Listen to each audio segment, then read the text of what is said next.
Hello viewers. Is this therefore the end of archetypes?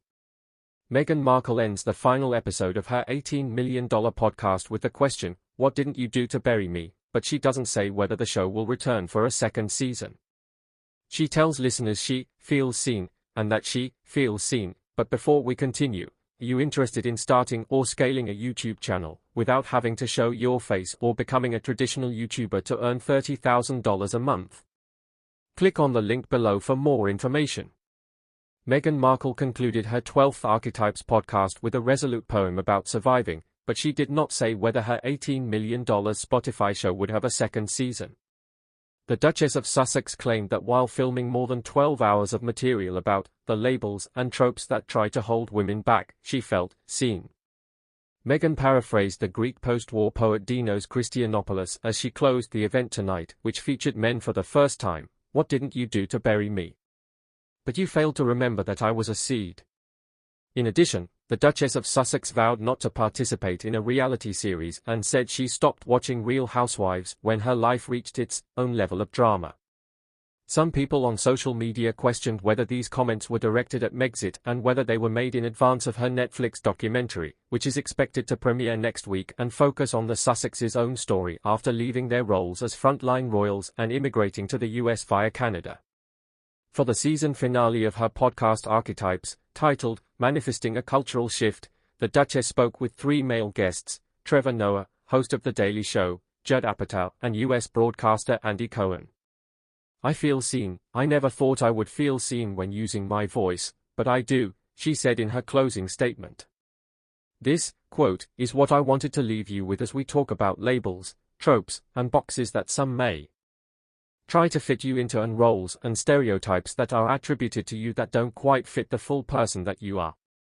Then, my buddy, keep developing, and I'll see you on the other side," she said. Once again, I'm Meghan. When her life reached its own level of drama, the Duchess of Sussex declared she would not participate in a reality series and that she had quit watching Real Housewives.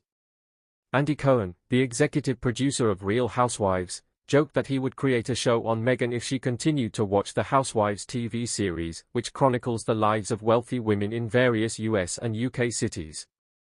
"I stopped watching the Housewives when my life reached the level of drama that I stopped craving," the Duchess said. Cohen added, "Other people's," and Meghan nodded in agreement. Meghan, who admitted to being such a Housewives fan, went into the royal family in 2018. However, due to the Megxit crisis, she resigned as a senior royal with Harry in 2020 and later accused an unnamed royal of racism. When Meghan returned to the US, there were rumors in Los Angeles that she might join the Beverly Hills Housewives, according to Cohen, who is also the host of the US talk show Watch What Happens Live. "I've never heard that. Do you really mean this is my Montecito Real Housewives audition?" she asked. "You don't need to try out," Cohen said in jest. "We'll design the performance around you." Meghan joked, "There won't be a reality show," to which Cohen responded, I know.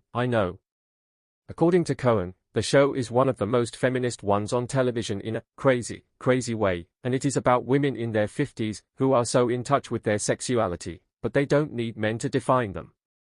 The 1 hour and 22-minute episode, Manifesting a Cultural Shift, was advertised as concentrating on how men feel about archetypes and the effort to move past them. Additionally, it included interviews with actor Judd Apatow and comedian Trevor Noah. Meghan claimed that her husband Harry had made the suggestion to invite male visitors. "It also occurred to me, truth be told, at my husband's suggestion, that if we truly want to change the way we view gender and the limiting categories into which we divide people, then we need to expand the conversation. Men must be actively included," she emphasized. Thanks for watching.